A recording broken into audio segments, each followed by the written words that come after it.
Halo, selamat pagi dan selamat datang di channel YouTube SMA Bokri 1 Yogyakarta. Saya ucapkan selamat datang secara khusus kepada siswa-siswa, para peserta didik kelas 10 yang baru saja bergabung menjadi keluarga besar SMA Bosa. Saya Niko Suryadi. Saya akan memandu kalian semua dalam rangkaian acara MPLS, yaitu Masa Pengenalan Lingkungan Sekolah. Dan sebelum memulai rangkaian acara ini, saya ajak kita semua untuk mari bangkit berdiri bersama-sama dan kita akan menyanyikan lagu kebangsaan Indonesia Raya.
Terima kasih, silakan duduk kembali.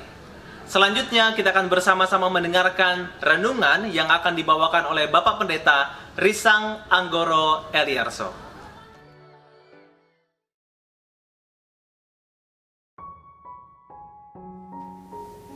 Baik, selamat pagi teman-teman peserta didik baru, atau saya panggil saja teman-teman siswa baru gitu ya. Nama saya Risang Anggoro Eliarso. Saya pendeta di GKJ Condong Catur.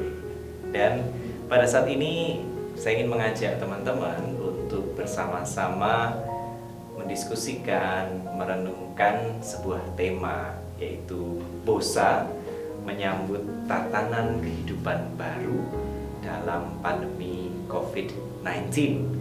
Tentu saja nanti kita akan memperjumpakannya dengan kebenaran sabda Tuhan. Nah, tapi sebelum kita ngobrol lebih jauh teman-teman, ada baiknya kita bersatu dalam doa terlebih dahulu. Kita memohon bimbingan Tuhan. Mari kita berdoa. Tuhan, kami berterima kasih atas berkat-Mu, karena memang ada begitu banyak hal yang terjadi dalam kehidupan kami yang baik. Itu boleh terjadi karena berkat-Mu semata. Salah satunya adalah ketika kami boleh menjadi siswa atau peserta didik baru di Civitas Akademika yang baik ini, di Bosa ini. Kami yakin perjalanan kami sampai di titik ini boleh terjadi hanya karena berkat Tuhan semata. Dan kami pun semakin bersyukur ketika di awal perjalanan kami di jenjang pendidikan yang baru ini, kami bersama-sama dibekali, kami bersama-sama diperlengkapi oleh banyak pihak. Dan pada saat ini kami bersama-sama rindu untuk diperlengkapi dan dipersiapkan melalui permenungan sabda-Mu. Maka Tuhan, kiranya Engkau berkenan hadir, membuka hati dan pikiran kami, sehingga kami boleh mengerti dan boleh menyimpan kebenaran sabdamu itu di dalam hati dan pikiran kami, dan nantinya kami boleh menjadi pelaku-pelaku kebenarannya di dalam keseharian hidup kami. Bersabdalah ya Tuhan, karena sungguh setiap kami bukan hanya siap, tapi bahkan rindu untuk disapa, disentuh, diteguhkan, dan diubahkan oleh kebenarannya. Demi Kristus Yesus kami bersyukur dan kami memohon. Amin. Nah, teman-teman, saya ingin memulai obrolan kita ini dengan sebuah cerita, sharing pengalaman yang baru saja saya alami beberapa hari yang lalu. Ada dua pengalamannya. Yang pertama, di suatu sore, saya punya tetangga, dan tetangga itu punya anak kecil gitu ya. Usianya mungkin masih 3 atau 4 tahun begitu, jadi bicaranya pun belum terlalu lancar, itu masih cadel-cadel gitu. Saya perhatikan beberapa hari si anak gadis kecil ini senantiasa disiplin mengenakan masker kalau dia keluar rumah. Tapi sore itu saya melihat dia sudah tidak mengenakan masker lagi. Terus saya tanya, "Dek, kok nggak pakai masker lagi?" Terus jawabnya apa? Dengan gayanya yang imut, "Kan coronanya udah pergi." Wah, jadi saya bayangkan ini mungkin dia dapat dari orang tuanya atau kakaknya begitu, bahwa corona udah pergi, sudah nggak ada bahaya corona gitu. Tapi oke lah, ini masih anak kecil. Tapi di hari yang lain saya berjumpa dengan ibu-ibu. Saya mengenakan masker, lalu mencoba menjaga jarak. Ternyata ibu-ibu ini tidak mengenakan masker, tidak mengenakan alat pelindung diri, apapun. Lalu saya memberanikan diri untuk bertanya, "Bu, kok tidak pakai masker? Kenapa?" Terus teman-teman tahu apa jawabnya? "Loh, Pak, kan sudah normal situasinya. Pak Presiden kan bilang kita sudah masuk masa normal." Nah, itulah teman-teman yang terjadi di sekitar kita. Mungkin teman-teman juga pernah menyaksikan atau mengalami pengalaman yang serupa. Tanggal 7 Mei yang lalu, Pak Presiden Joko Widodo memang menyampaikan bahwa kita harus bersiap memasuki masa yang beliau sebut sebagai new normal. Tetapi ada masalah dengan pilihan kata ini. Emang kelihatannya keren sih bahasa Inggris new normal. Tetapi orang lalu seringkali menangkapnya itu normalnya. Jadi seolah-olah mereka menganggap bahwa oke, ini kita sudah self quarantine, kita sudah jaga jarak selama sekian waktu, kita sudah work from home, study from home sekian waktu, kita udah nggak nge-mall dan lain sebagainya sekian waktu. Nah sekarang udah normal lagi nih. Jadi kita udah bebas.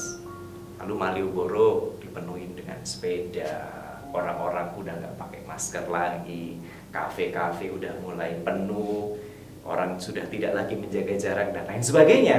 Orang merasa bahwa ini udah normal gitu. Tapi pertanyaannya, apa memang sudah normal? Nah, di titik ini saya suka nih ketika Bosa itu lalu memilih tidak menggunakan istilah new normal, tetapi memilih untuk menggunakan terjemahannya. Dan saya pikir terjemahannya baik sekali. Terjemahannya apa? Tatanan kehidupan baru. Ya karena memang new normal ini bukan berarti kita kembali ke situasi normal sebelum pandemi COVID-19. Tetapi ketika kita memasuki new normal ini, sebetulnya kita memasuki suatu masa di mana ada tatanan kehidupan yang baru yang harus kita jadikan sebagai bagian dari kelaziman, bagian dari kebiasaan, bagian dari tanda kutip kenormalan baru, normalitas baru kita. Jadi it is not turning back to the old normal, tetapi ini ada tatanan kehidupan baru loh yang harus kita kita pelajari, harus kita praktekkan, harus kita jadikan bagian dari keseharian hidup kita. Nah, tentu saja pertanyaan selanjutnya adalah, terus kira-kira bagaimana kita bisa menyambut normalitas baru atau tatanan kehidupan baru tadi? Oke, kita akan belajar dari kebenaran sabda Tuhan. Saya ingin mengajak teman-teman untuk membaca dari Roma 12 pasal 12 ayat 2. Jadi dari surat Rasul Paulus kepada jemaat di kota Roma pasal 12 ayat 2. Saya akan bacakan buat kita semua. Janganlah kamu menjadi serupa dengan dunia ini, tetapi berubahlah oleh pembaharuan budimu, sehingga kamu dapat membedakan manakah kehendak Allah, apa yang baik, yang berkenan kepada Allah, dan yang sempurna. Saya ingin mengajak teman-teman untuk memperhatikan frase berubahlah oleh pembaharuan budimu.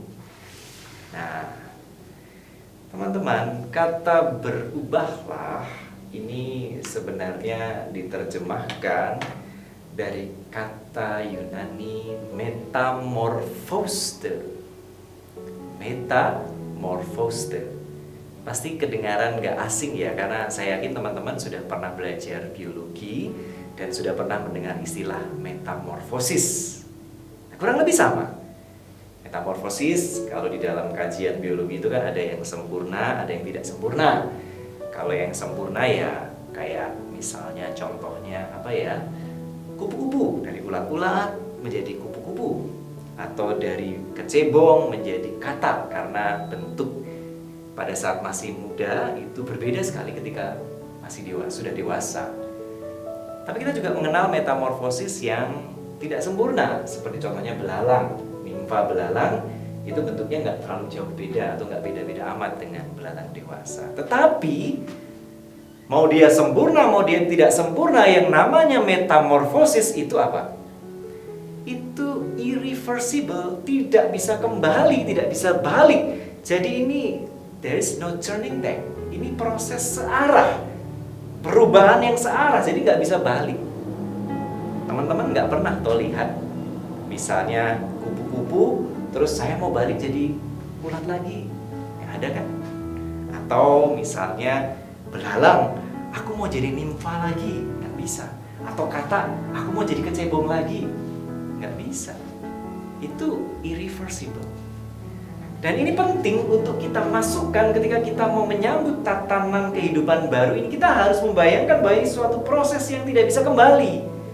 Nah, seringkali orang jadi nggak sabar teman-teman, karena orang membayangkan bahwa suatu saat nanti saya bisa kayak dulu lagi.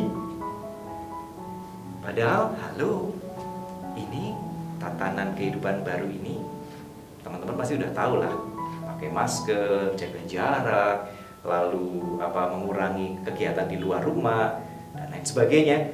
Ini harus kita lakukan paling tidak sampai vaksinnya ditemukan dan didistribusikan secara efektif, dan kata banyak pihak itu paling cepat tahun 2021. Tuh kan? Tapi orang udah gak sabar karena aku pengen kayak dulu lagi, aku pengen ngopi kayak dulu lagi, aku pengen nongkrong kayak dulu lagi, aku pengen nge-mall kayak dulu lagi. Halo. Di sini kita diajarkan soal metamorphose. It is an irreversible process. There is no turning back. Jadi marilah kita menerimanya sebagai keadaan di mana ini harus kita jaga, kita lakukan, jadi bagian dari kehidupan kita, dan kita nggak bisa sepenuhnya kembali ke masa sebelum pandemi COVID. Dan saya pikir kan itu baik dalam beberapa hal. Contoh, kalau kita sekarang biasa cuci tangan, apa ya setelah COVID-nya nanti ditemukan vaksinnya, terus udah deh nggak usah cuci tangan lagi, nggak usah pakai hand sanitizer lagi, nanti kalau makanannya jatuh, oh ini belum 5 jam gitu ya, atau belum 5 hari terus dimakan gitu. Enggak. Ada habit-habit, kebiasaan-kebiasaan baru yang perlu kita pertahankan. Itu berubahlah. Dan yang kedua yang ingin saya tekankan adalah mengenai pembaharuan budi. Nah, kata budi, ini bukan ibu budi atau bapak budi ya, tetapi kata budi ini diterjemahkan dari bahasa Yunani nous. Wah, ini ada pemaparannya yang agak keren gitu ya, dari seorang ahli tafsir. Nous itu merujuk pada the faculties of perceiving and understanding and those of feeling, judging and determining. Ini dia. Tapi kurang lebih gampangnya gini. Nous ini meliputi pengetahuan dan hikmat. Jadi kita perlu tahu dulu, dan karena kita tahu, lalu kita bisa mengambil keputusan-keputusan, kita bisa mengambil pilihan-pilihan, kita bisa mengambil sikap yang bijak dan bajik sesuai dan seturut dengan pengetahuan itu. Nah, saya pikir ini juga penting banget di dalam rangka menyambut tatanan baru. Karena kita seringkali lalu tahu, oh ini harus begini, harus begini, harus begini, harus jaga jarak, harus pakai masker, harus pakai face shield, harus cuci tangan. Tapi kadang-kadang orang lalu tidak tahu betul kenapa, dan karena tidak tahu betul kenapa, lalu dia melakukannya setengah-setengah. Nah, saya ingin ngetes nih sekarang. Contoh nih, ini bakal kita temukan di masa new normal atau tatanan kehidupan baru nanti. Kita tes ya. Ada 2 APD yang saya bawa, face shield, masker. Nah, menurut teman-teman, kalau teman-teman harus memilih antara pakai masker atau pakai face shield, pilih mana?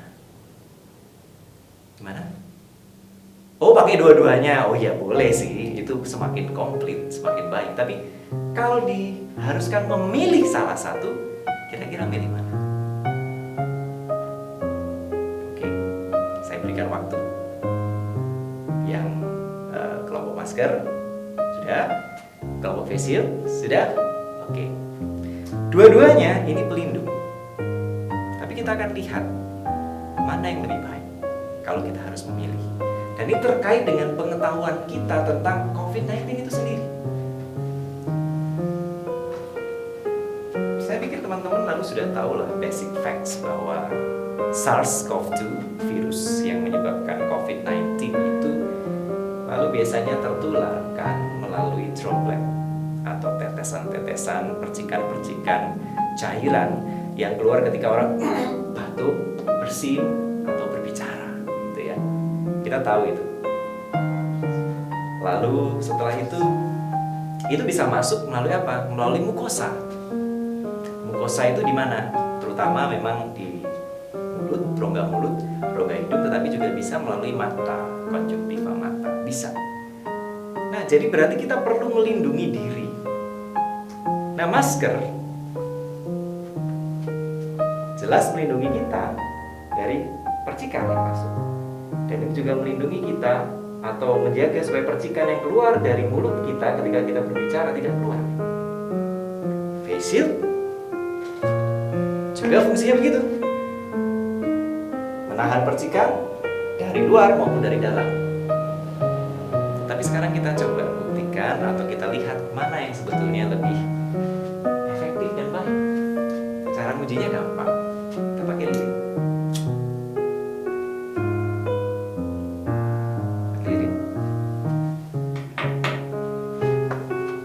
Kita pakai face shield sekarang.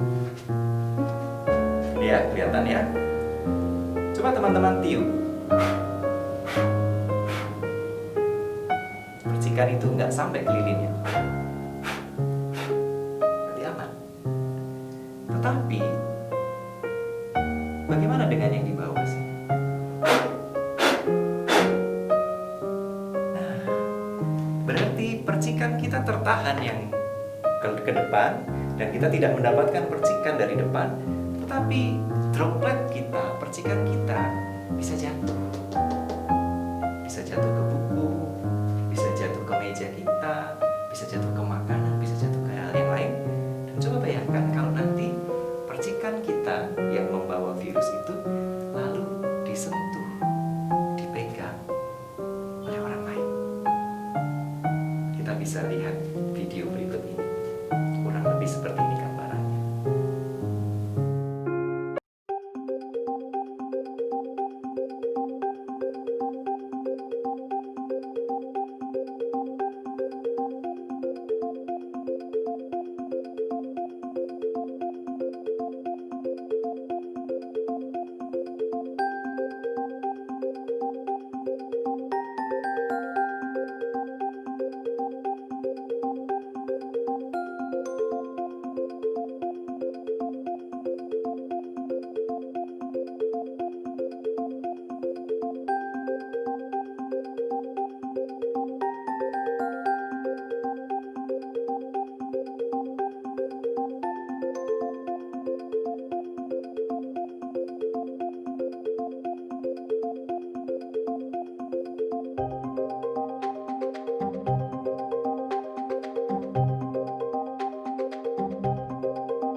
What was going on was that I had a mechanical runny nose. I had a little tube running down the side of my nose, dripping a fluorescing fluid. The goal was to see how far my nasal secretions might travel if I had a cold and who might get those on them. To give you an idea about how much it spread on me alone, normally my skin would not fluoresce under black light. Are you ready?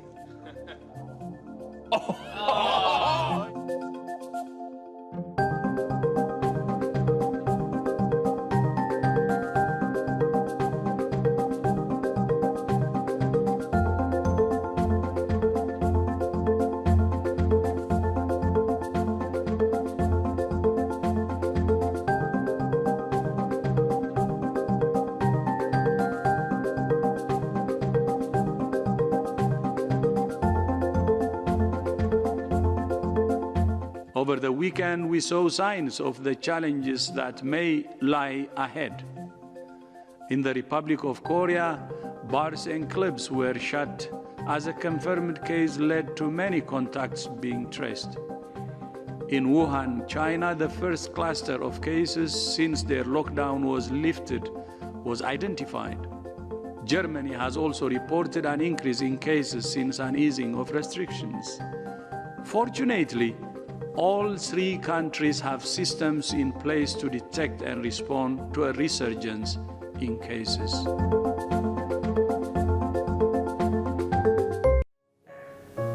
Itu tadi soal bagaimana percikan itu bisa menular ketika itu jatuh dan disentuh oleh banyak orang. Sekarang kita bandingkan dengan masker.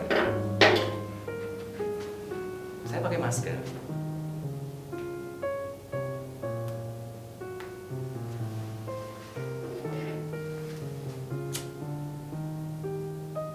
Dan masker pun banyak macamnya.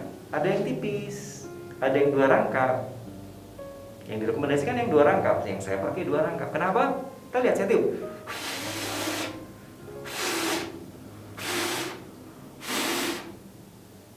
Enggak kan? Jadi kita menjaga supaya tetesan kita itu tidak jatuh. Jadi kita bukan cuma sekadar menjaga diri kita dari tertular percikan dari orang lain, tetapi kita menjaga supaya percikan kita, droplet kita itu tidak jatuh dan lalu dipegang oleh orang lain. Jadi masker itu lebih efektif. Walaupun mungkin buat teman-teman yang, waduh, kalau pakai masker kan nggak kelihatan kerennya, nggak kelihatan gantengnya. Hello guys, ini bukan masalah mau ganteng-gantengan atau keren-kerenan, tetapi masalah keamanan dan keselamatan. Lalu mungkin ada yang tanya, tapi Pak, bagaimana dengan mata? Katanya itu lebih juga bisa menular lewat mata. Ya udah, tinggal pakai kacamata. Ini saya normal matanya, tapi saya beli kacamata murah nih. Cuma untuk jaga, kalau saya keluar ke pasar, ke tempat umum, saya pakai begini. Saya pakai gini.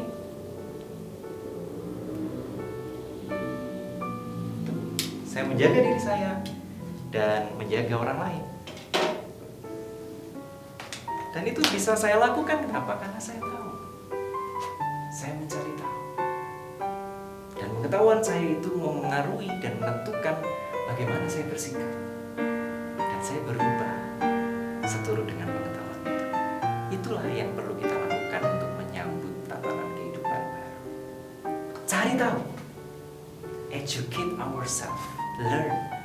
Dan sumbernya banyak, teman-teman silakan browsing. Kalian bisa mengakses dari WHO, kalian bisa mengakses banyak sumber yang kredibel. Ya tentu saja jangan yang macam 1, 2, 3 close the door, ya bukan yang itu sih. Tapi teman-teman bisalah nanti mencoba mencari tahu lebih lanjut apa sih ini tatanan kehidupan baru. Bagaimana sih kita lebih aman dari COVID-19? Setelah tahu, lalu apa? Berhikmatlah. Lakukan pilihan-pilihan, perbuatlah pilihan-pilihan itu sesuai dengan pengetahuanmu.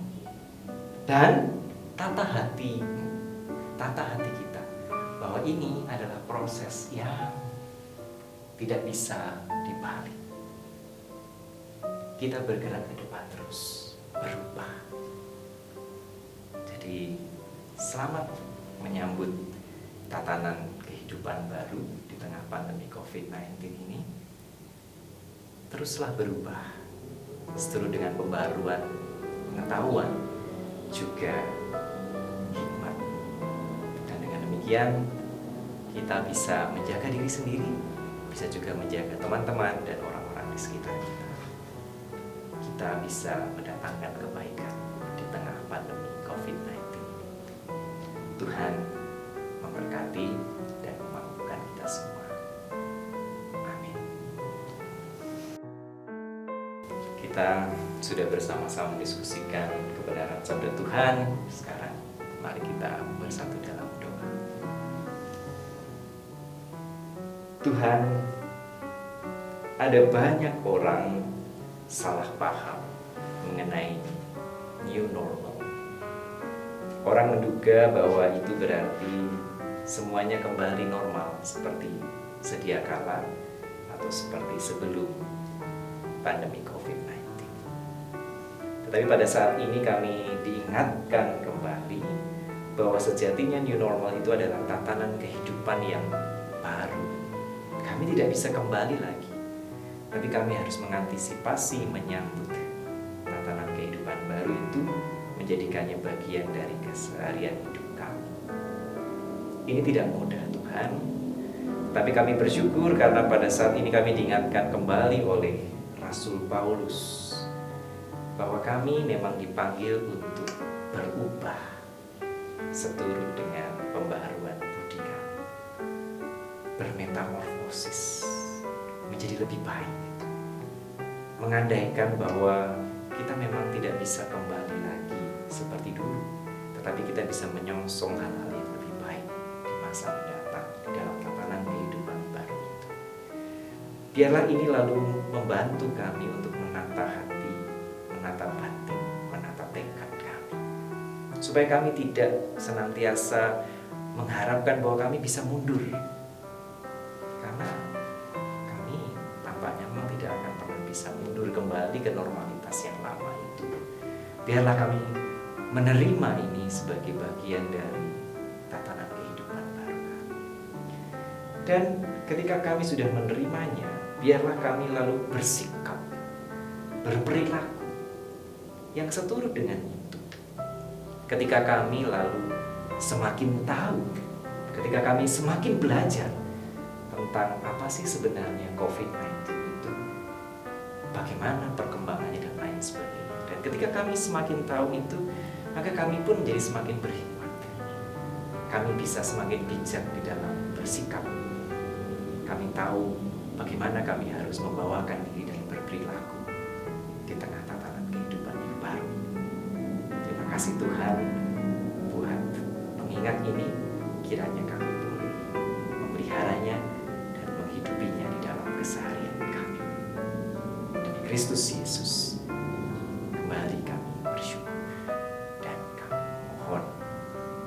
Amin.